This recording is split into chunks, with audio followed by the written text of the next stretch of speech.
Hey guys, so today I'm going to show you how to get the controller set up for CEMU Emulator so that you can use your GameCube controller or your Wii U Super Smash Bros. GameCube controller.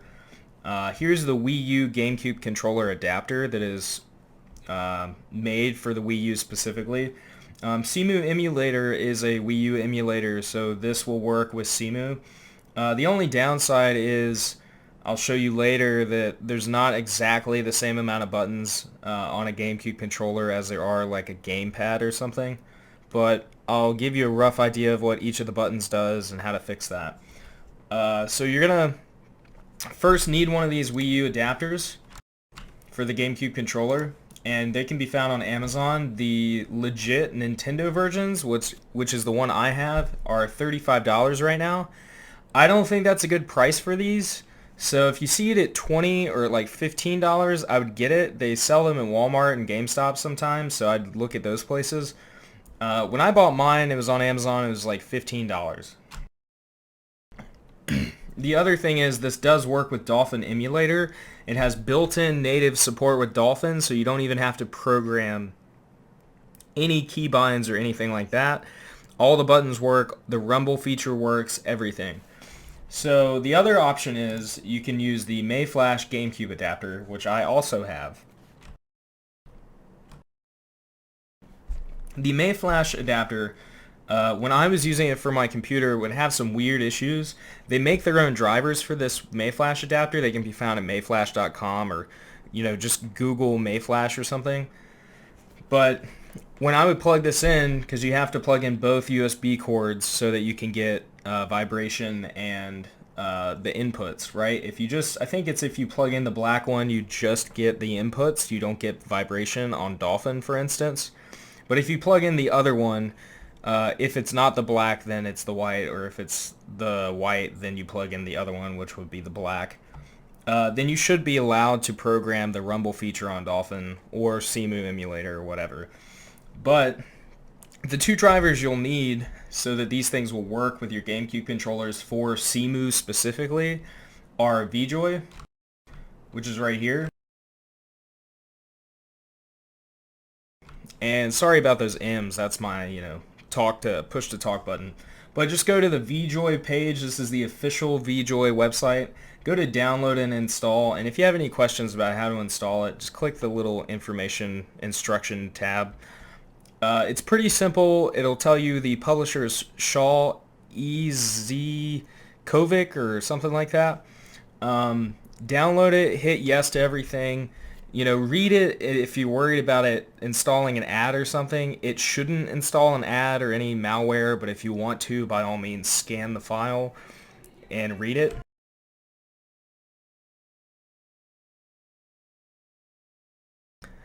So yeah, by all means, scan the file, read everything the description says before you use it, but trust me, it's safe. I've used it. Tons of other people have used it, and it won't mess up your PC. The other thing you'll need is Massive's GameCube adapter driver.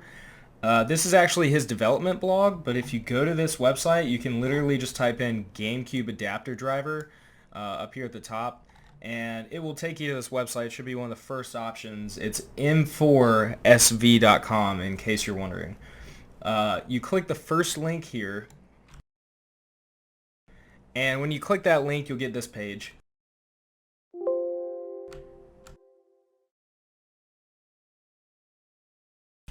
And I saved it as MMM because, like I said, that's my push-to-talk key. You get the adapter driver right here. It's a .exe file, so I have both of them. I have VJoy and GameCube, and I just renamed them so that it wouldn't do what it's doing right now.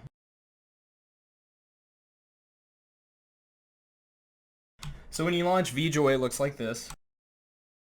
And you'll obviously hit run and, like I said, go through the menu.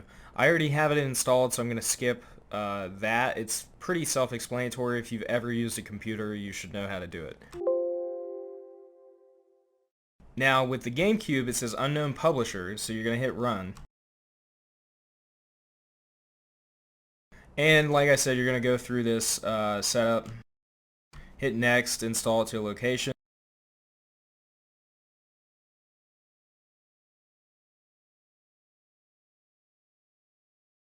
And I'm going to skip this again because I already have it installed, but I'll show it working. So here it is.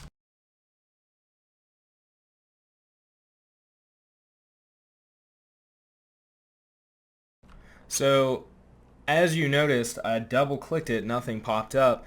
If that happens, go to your system tray down here, right click, or just click once and hit restore, and it will pop up like this. So to get it working with CEMU Emulator, you're going to want to hit start, and what that allows is the computer will then detect each individual port for the Wii U GameCube controller adapter. And just because it says port is detected okay does not mean you're ready yet. You're going to want to give it a minute. And there we go. You see it says driver successfully started, entering input loop. So that's what you want. Once that's up, you will be able to use it with CEMU Emulator. This threw me for a loop my first time setting it up because one, if this program isn't running when you restart your computer, CEMU will not work with your Wii U USB adapter. So you can do something to fix that if you'd like, which is go to configuration. And now that you're here, you can say automatically start driver. You can say start driver in system tray, which I actually might turn off. You can start the application with Windows, and you can disable ports on exit. I don't know why you'd want to, but just in case you do. And you can automatically check for updates in Windows 8 Plus compatibility mode. If you're using Windows 10 or Windows 8, make sure you check that Windows 8 Plus compatibility mode.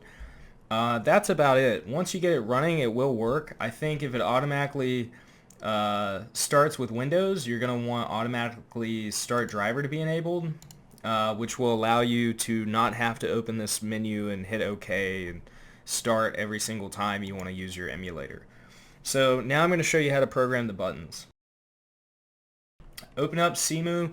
I'm using a patron build. Go to options, go to input settings, and it'll take a minute for it to pop up. Alright, so here we are in input settings, and you can see VJoy device. Now this is why you got to install both of them, because if you don't install the GameCube adapter, it will not be able to read your inputs. VJoy works fine without it if you want to use, like, I don't know, an Xbox controller or something. But if you're trying to use the actual GameCube Wii U USB adapter thing, you're going to need both of them. So then you go up to Wii U Pro Controller, and you can do it for either gamepad, Pro Controller, or Classic. The only downside is certain games like Wind Waker HD, the ZL and ZR are, synonymous with the targeting / change the camera to look the way that your character's facing button. And ZR is like an actual third item button on Wind Waker HD. So button 1 is going to be B, button 0 is A, X is 2, Y is 3, and I'll show you me changing it.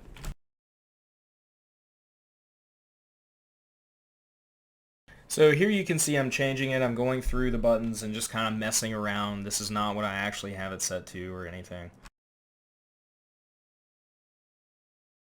So there you go. I changed it, and so just go down and program all the buttons. If a game requires you to press minus when you start the game or something like that, or to get to the options, what I typically do is I'll make minus the same thing as plus, so that when I press start, I can start the game or open the options menu or whatever.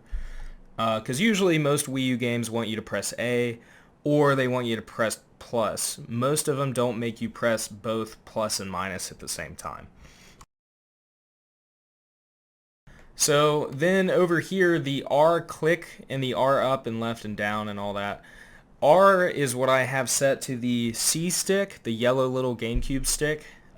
D is direction pad, so that's pretty obvious. The other one I think is an I or an L, and I just set that for the left analog stick on the GameCube.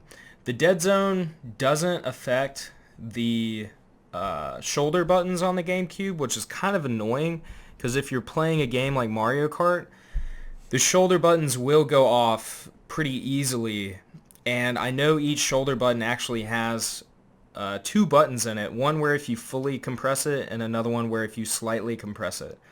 So this isn't perfect, and hopefully EaseCap or XCap, or XZap, I forget his name, will have future updates that will more accurately handle the GameCube controller config with the Wii U Pro controller or the Wii U Classic.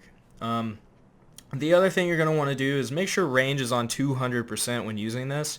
If it's not, when you're playing Wind Waker or some other games like Mario Galaxy or something like that, or Mario 3D World, your character won't run at full speed. He'll walk or slowly jog.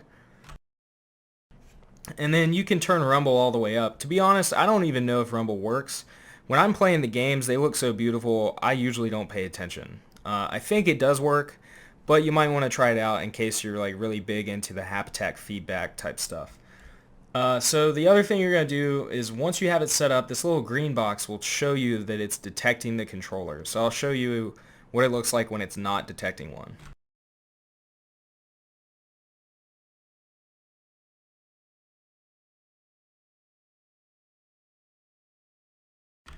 Well, actually, I think it's going to work for any of them, but typically personally, I go for the VJoy device, and I make it the AF, which is the first port for VJoy. And you can set up to 8 controllers for games like Super Smash Bros. 4. The other thing too is I think that game will crash if you actually play with 8 people, so it's going to be a while before CEMU gets to that point. The other thing you can do is you can export and import your save files.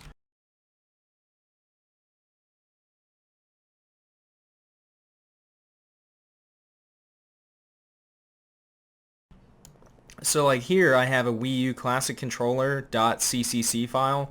So if you get on Reddit and you go to the CEMU subreddit, you can find people's configuration maps for their controllers and what they like and all that. I think it's easier personally just to create one. So I created two. I have a gamepad, which is what I use to play Wind Waker HD. That way you don't have to worry about the battery icon popping up while playing that game. And then I use the Wii U Pro controller for games like Smash Bros. Or Mario Kart. And I'll show you how the game actually runs with it, just to prove that it works.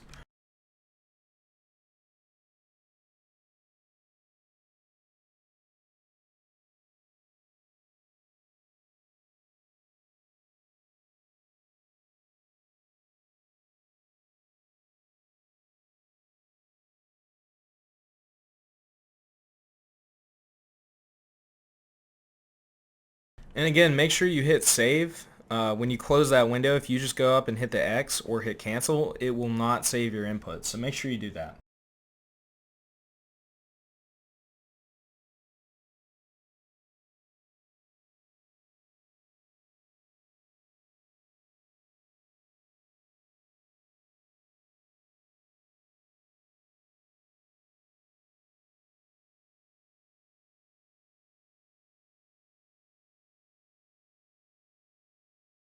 Alright, and then the other thing is it's going to cache your file, your shaders or whatever. Something that improves shader caching is if you put them on a SSD, it'll actually make loading them faster. The only thing that improves over that would be to put them on a RAM disk image or drive or whatever. So here I am, I'm using the controller. I'll put it close to the mic so you can actually hear me hitting the buttons and everything.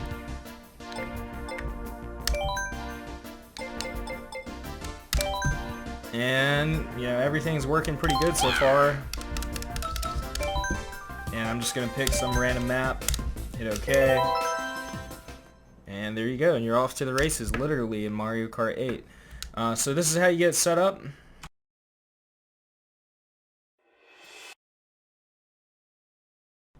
And I'm going to turn the sound off so that I don't get a copyright flag or, something like that on my video. But I'll show you my character moving so you know it works.